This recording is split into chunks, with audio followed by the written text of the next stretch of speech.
fully expect this podcast to be much larger than Joe Rogan's ever even dreamed of becoming. Of course it will be. Yeah. Yeah. Well, welcome. Hey, Joe. This is our first pre-race happy hour podcast. I mean, that's pretty fancy sounding, right? Didn't We it even sound got like a fancy? fancy little lightning bolt And that's behind the us. enunciation because it's so important. It's our first one. This is very important. I think it's something we're going to try to do every race moving forward. Oh, yeah. As long as people actually pay attention Yeah. and watch this. But I think they will. And we're starting it with our first event here, our Eddie Ferrell Music City Triathlon. Yeah. I mean, what an iconic event to kick off our podcast with. 45 years, Joe. This race has been going on, not under us, but 45 years. It's a lot of history. I'm only 42 years old. Right? Right. And I'm just a few more over than that. Well, this is the pre-race happy hour, right? Yeah. So, I mean, we should do this right. I think we should actually make it a happy hour. So, let's have a little drink here. Have a little drink, see? And these are coming into our River Bluff Triathlon pint glasses that we've used in the past at some of our races. So, Ooh, that's our final local triathlon of the season, Joe, and it's a state championship this year. it is a state championship. So we're really excited about that event. But we're not here to talk about River Bluff. We're here to talk about all the massive head that I have in my beer here that I poorly poured. Look at me. But you, a seasoned professional. A seasoned professional, of course. I have a few years on you, Joe. Well, cheers. Yeah, cheers. So let's talk about the race. We have a lot to talk about. We have a lot to talk about. A lot of fun, exciting things to talk about, as well as people might have a lot of questions about this year's race, rightfully so. Rightfully so. That we will address and talk about. But why don't we start with just a general kind of layout of this year's race and where we stand with first timers. We're always excited about first timers coming and racing with us. So why don't you kind of give a little update on those numbers and where we stand? Yeah. So right now, Joe, we're almost at 1,000 racers coming into this race. Is that a record? We're pushing it. Love it. 20% first timers. 20%. Wow. It's fantastic. I mean, we're just coming off the Nashville Women's Tri as well. Yeah. That had 40%. Yeah. Which accounted for, 200 and something athletes. So the fact that we're going to push that same number again at Music City is incredible. Well over 1,000 racers every year that we introduce to the sport. So exciting about that. Absolutely. Absolutely. What I love, the history of this race is amazing. We've been on board with it since 2006, but it's been around, like we said, for 45 years, making it the second oldest triathlon in the country. Second oldest. Yeah. So it's had a lot of venues. It's had some venue changes. Went downtown in 2009, had quite a few changes has been down there. For people that are local, they know that there's even more change than ever downtown, Joe. If they're not local and they're doing this race, no idea. Well, for those that don't know, if you've been living under a rock, Nashville is a rapidly growing city. Indeed. With lots of things going on downtown. And this race takes place right downtown, in the heart of downtown, right by Nissan Stadium, home of the Tennessee Titans. And recent news, exciting news here in Nashville, is the Titans are getting a brand new stadium built. Super exciting. The challenging part of a brand new stadium being built when you're a race company that puts on a race at the stadium is you have to build said stadium on the footprint, essentially, of the original stadium. Yeah. So we're having to deal with a little bit of logistical issues, right? It presents some challenges. We're lucky, though. You know how we're lucky? We're lucky because the Titans staff, everyone that runs the stadium, manages the Titans, the city of Nashville, they're so amazing to work with. And we are in conversation with them daily. That's not a joke. It's not a joke. What's fun about putting on this race is we get to work with so many cool entities and individuals and organizations like the Titans. I mean, the fact that we not only speak daily to the Tennessee Titans about this race, we're also speaking with one of the biggest events in the world, the CMA Festival, daily, practically. Daily. Yep. As their event takes place the week after ours. But as you know, that event has a massive load-in, load-out infrastructure that coincides with our event. So I think, we're doing a pretty dang good job for having this race stay in its current footprint and do it in a way that we feel very confident will be done really well. Yeah, So, Joe, it's what we do, hence the name, Magic Sports.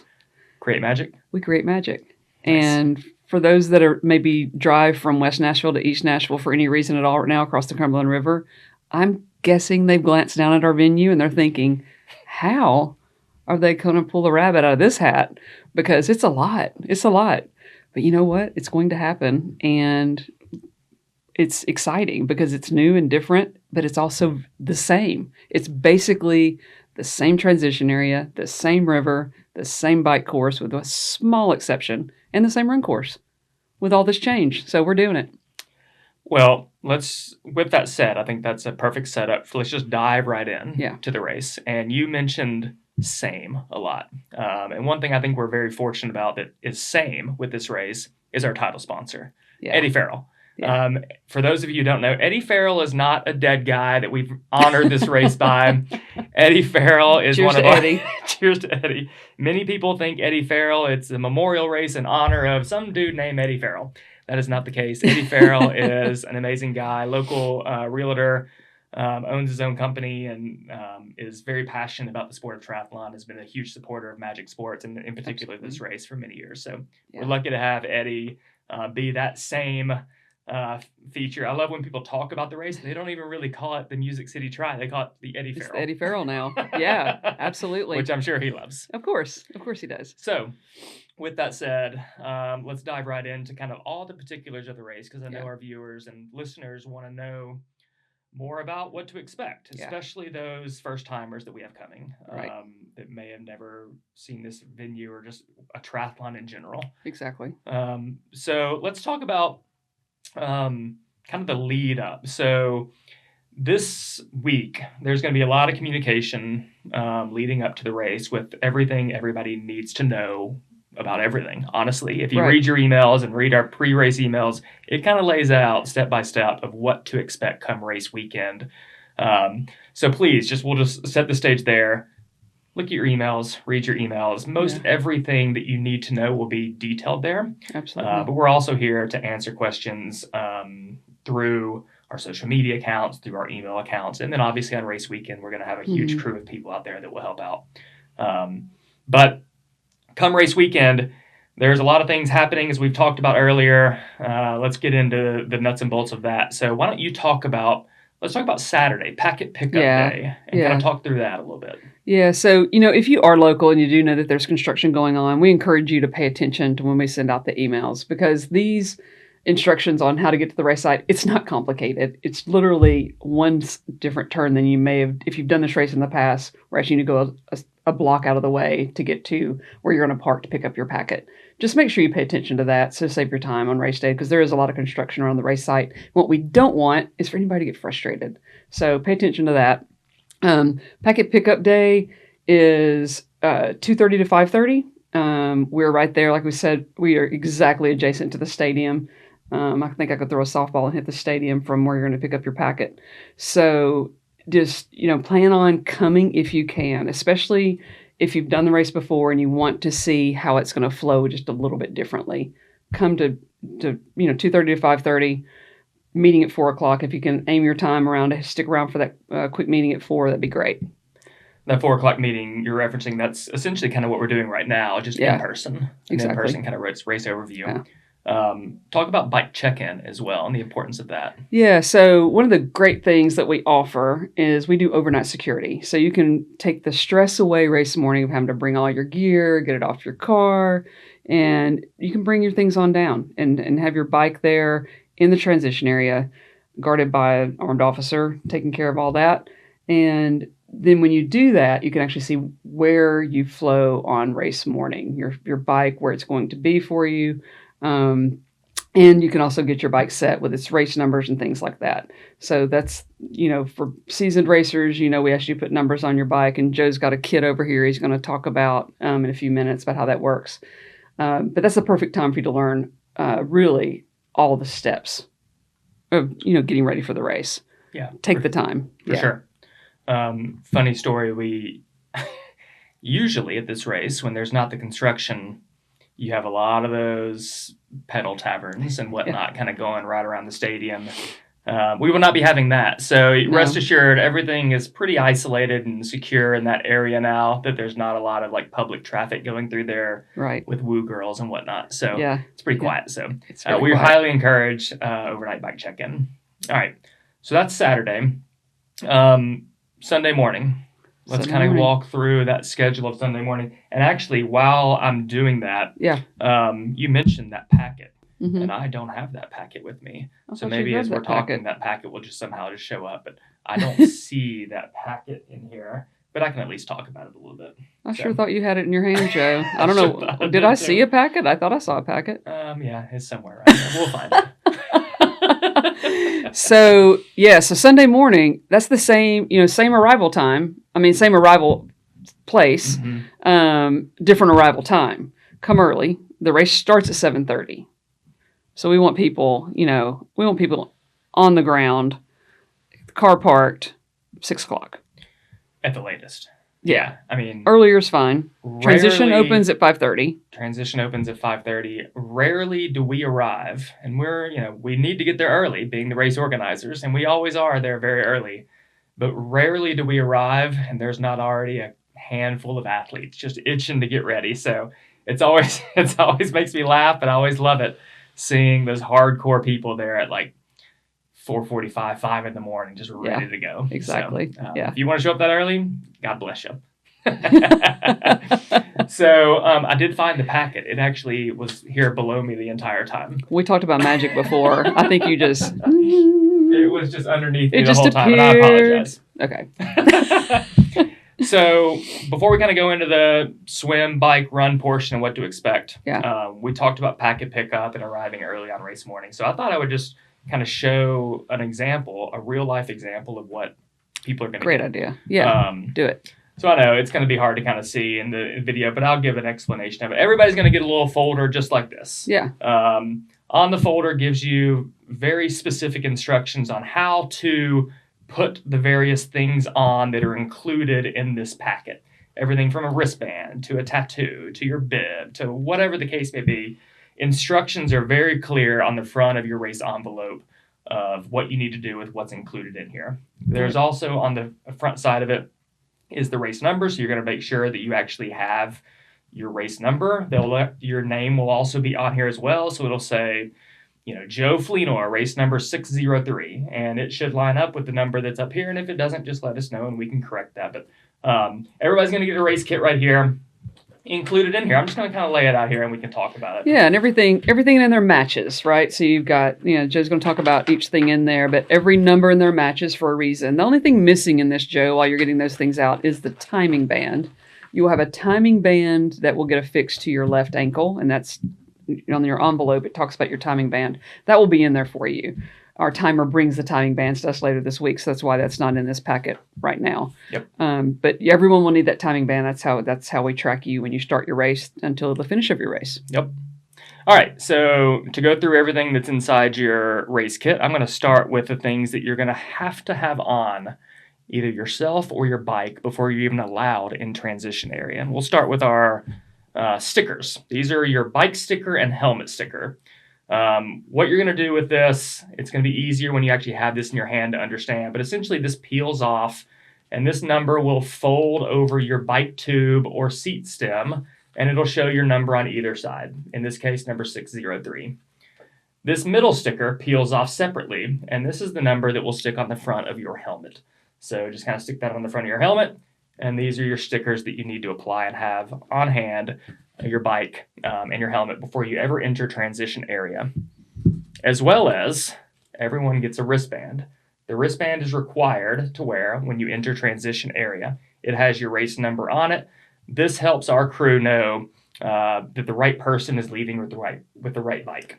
So we don't want you walking out with some $15,000 bike that isn't yours. Right. And so we make sure we have a very clear process in place that our crew knows that does not allow people to leave without their right equipment. Yep. In addition to that, we have what I think is super fun. And I love them. I think they're great. And these are race tattoos. So oftentimes when you think of triathlon, which is also fun, the quintessential Sharpie marker on your arm. Yeah. They're fun, But we up the ante a little bit with an actual tattoo. So instructions are on your kit Yeah. for how to apply the tattoo. And you can do it whenever you want to. I typically do this the night before just to get it out of the way. Same. I do too. I want to take my time, do it in a controlled environment, Yeah. get it on, because I want it to look good, Joe. It's all about the selfie.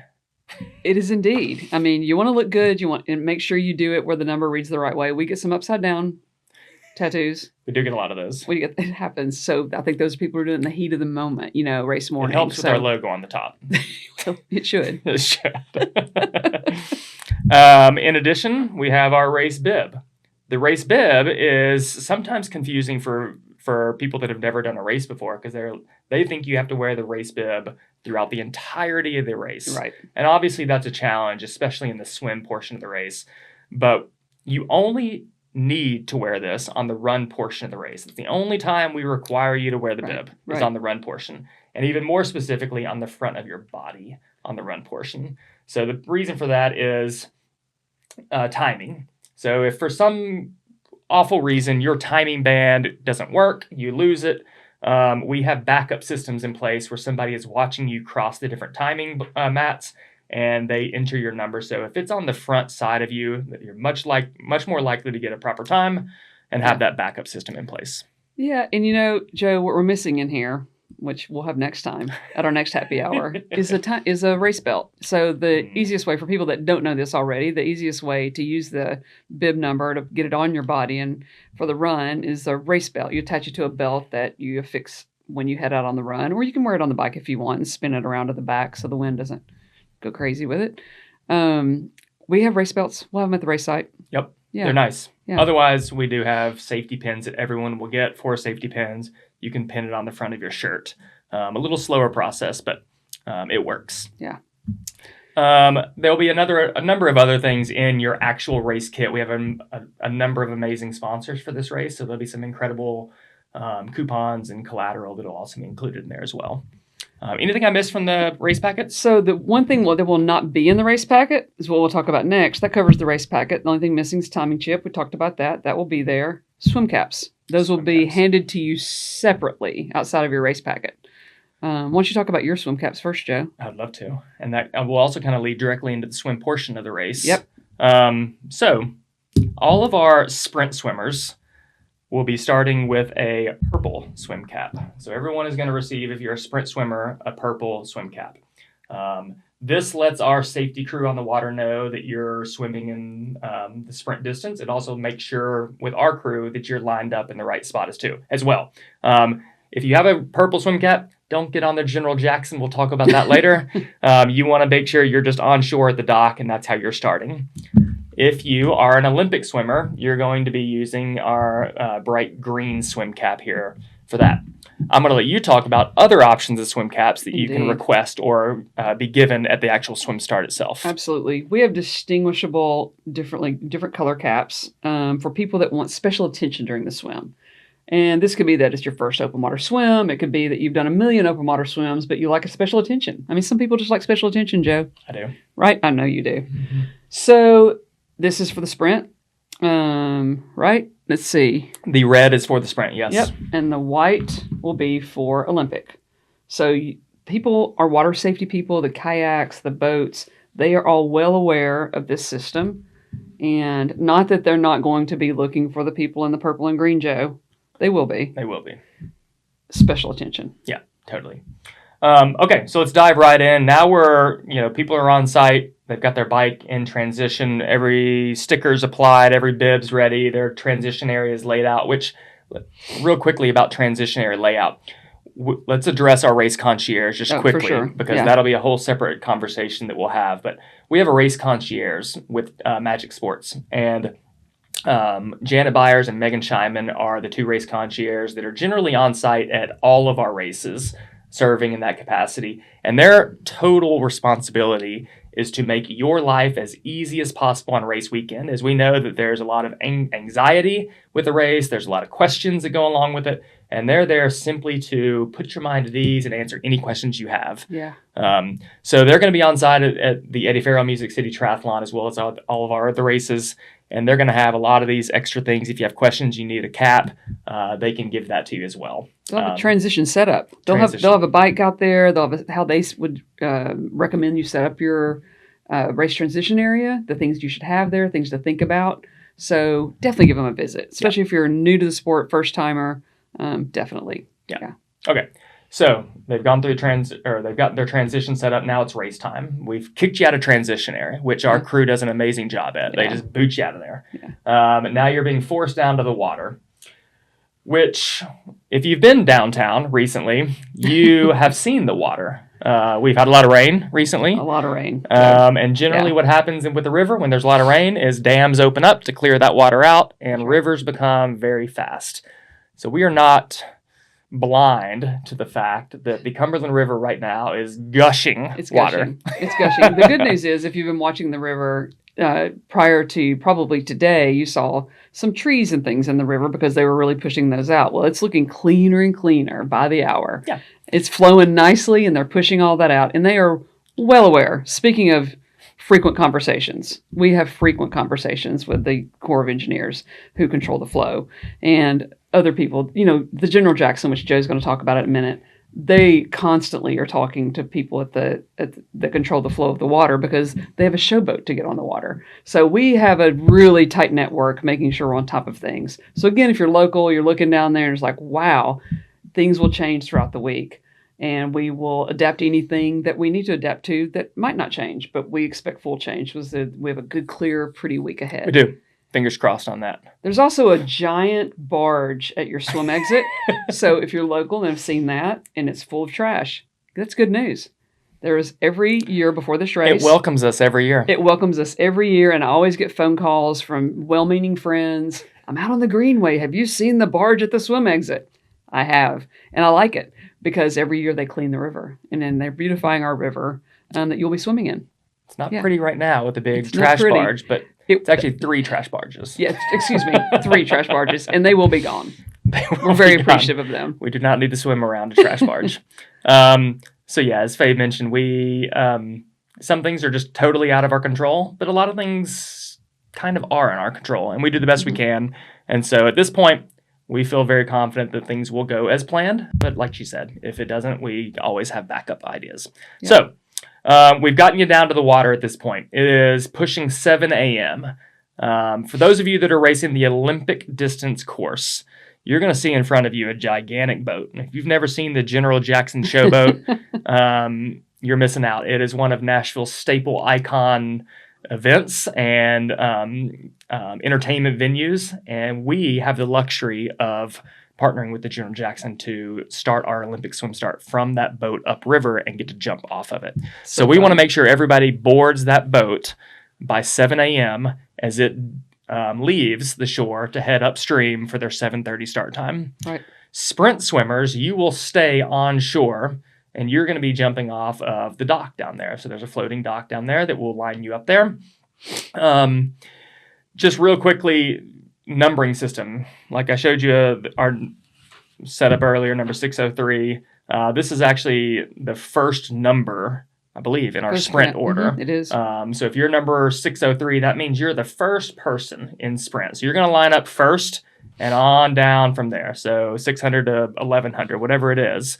That's your ordering system for the swim start.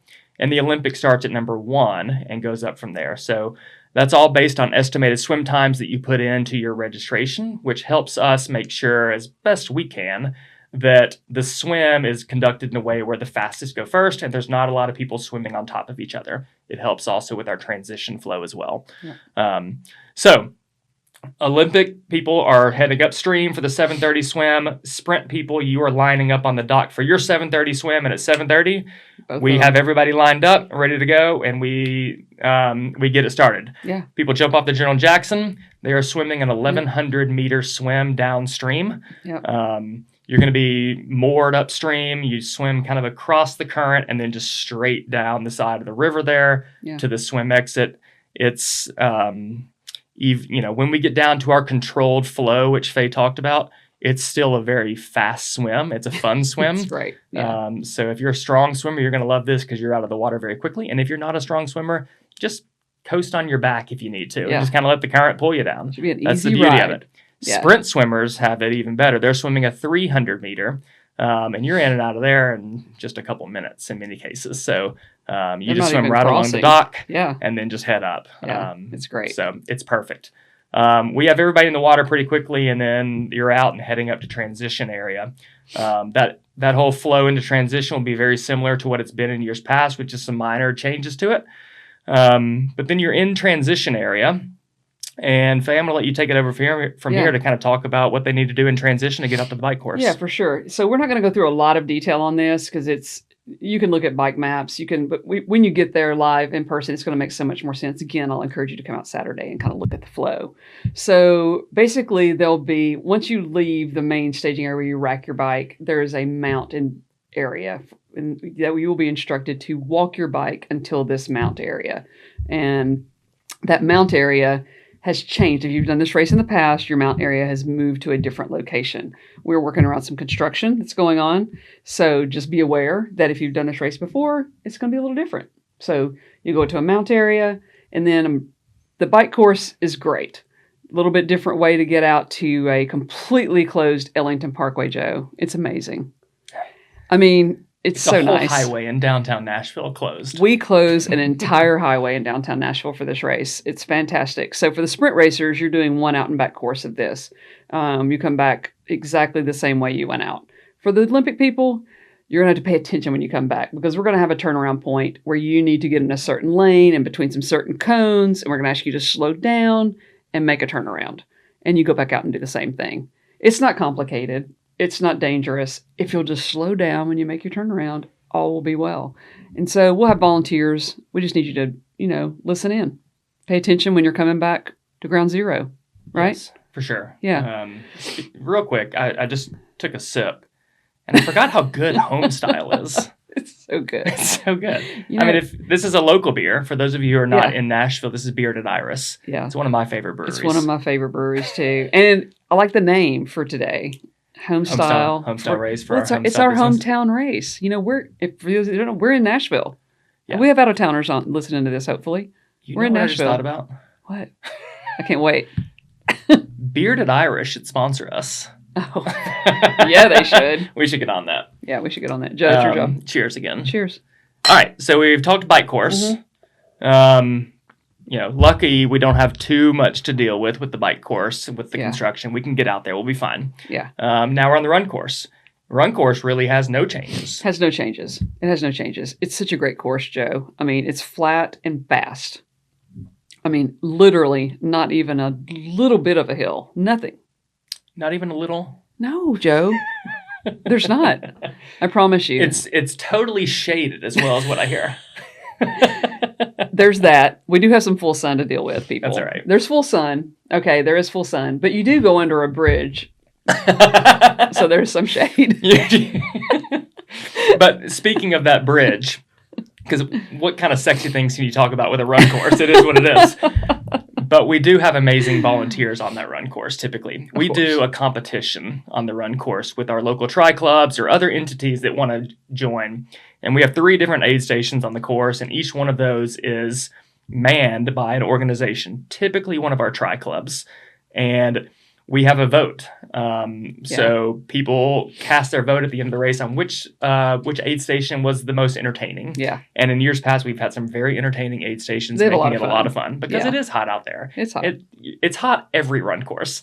But when you're in downtown Nashville, you want it to be pretty fun, and they do a good job with making it fun. So we're excited about that. We're excited about that. Finish line, though. Finish line is different. Finish line is different from last year. It still finishes on Victory Avenue, which is between your transition area and the famous Nissan Stadium we've been talking about. We're getting a new stadium, but the old stadium still there. That's your backdrop. Finishing on Victory Avenue. If you did this race last year, you took a right on Victory Avenue. This time you take a left.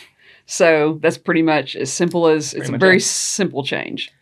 So there might be questions going Mhm. back to the run course a little bit of like Mhm. what will be on the run course in terms of Ooh, yeah. what can they get to drink or eat or anything like that. What Right.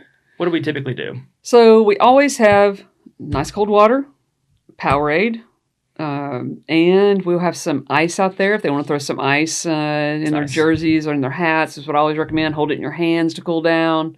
On this not so shaded run course, if it's sunny, you'll appreciate some ice. Yeah. So we don't do any nutrition outside of the Powerade on the course. We just let the racers bring what works for them. Yeah. And just count on us for the fluids and the ice. Okay. When you get to the finish line, you'll have a nice cold Publix Ooh. ice rag. Yes. Well, I say rag. It's not a rag. It's an ice towel. I don't know why I'm calling it a rag. It's a nice far little from a towel. rag. And it can then serve future purposes of like just kind of a sweat towel or workout towel or Yeah. things like that. So it's Yeah. nice. Yeah. So they cross the finish line, and then what do they get here? Actually, do you mind if I take this one? Please. So I'm super excited about this year's race medal. It's Joe's design, everyone. This It's- is pure. We have an artist that helps. It's Joe's design. The vision. The design, vision. not so much. That's not my jam, but the vision. I'm good about coming up with ideas. I never can execute on them. So this is the race medal this year, and you might be looking like, what's going on here? Well, so I am born and raised in Nashville. You've been here for many years. Yeah. Vanderbilt grad, right? Vanderbilt grad. And We're gonna keep tallies of that. how many times I say it. We have a marker board outside that says how many times Faye says she's a Vanderbilt grad. So for those of us that are local Nashvillians, Eddie being one of them, Yes. has been here a long time as well. So we love what Nashville is today, but also what it used to be back in the Oh, day. yeah. And one of our favorite memories growing up was Opryland Theme Park. And hopefully many of you, even if you're not from Nashville, have heard of Opryland. Nashville used to have one of the greatest theme parks in the country. In my opinion, it was the best. Yeah. So many great memories. But we were like, it's the 45th year of the Music City Trial. Let's do something a little different. Let's bring back some of the history of Nashville that this race has come up with. And Opryland being one of them. So you'll notice on your race shirt and on your bib and on our medal, this is the look of our medal, and this logo is very much the Opryland logo. We just kind of like altered it a little bit. Yeah. And they incorporated it. We've got a really cool metal company that helps us out with these things. And we were like, we just want to incorporate kind of the Opryland look and feel in our look. Is there any way to like bring a roller coaster into the race medal design? And sure enough, they were able to get this little kind of coaster guy to go around like a little loop-de-loop. And if you remember, I guess the race would have been the rock and roller coaster. It was kind of one that I think we kind of based it on, but all kinds of cool things. So anyways, this is our race medal that we're very, very excited about. We're super pumped. That everybody will receive. That'll be your shirt design too, by the way. Shirt design too. Shirt design. Very Same. cool. Very vintage. So Very vintage. you can sell this thing in a few years for Yeah. a couple bucks. I didn't grow up in Nashville like Joe, but I grew up in West Tennessee, and this was still the destination for us, right? I mean, so I spent... What did you have to do in West Tennessee? Let's be honest. Well, we're not going to talk about that. So we came to Opryland quite often. A fun story. And then I think we're probably going to wrap it up soon, Yeah. right? We've taken a lot of people's time Yeah, here. we And we have. appreciate you tuning in. Fun story about Opryland, just to wrap this whole thing up in conjunction with our swim course, is we heard today Just today. that the guy that does most of our safety planning for this race, make sure that we don't have incidents on our swim course. Amazing guy. He used to be a team lead at Opryland, right? He used to work at all those rides. He was the crew leader for Chaos and the Grizzly River Rampage. Grizzly River Rampage, top notch. Yeah. So we're on the phone with him as we're looking at the river today, this morning. And Fast river. Very fast river. And so he's our guy. He's our safety guy, Metro Office of Emergency Management. So they're so fantastic to work with. And he is so excited about the incorporation of Opryland too. Cool. So, yeah. All right. So it wouldn't be a Magic Sports race without, let me even back up here. We love the race. Like, that's what's important.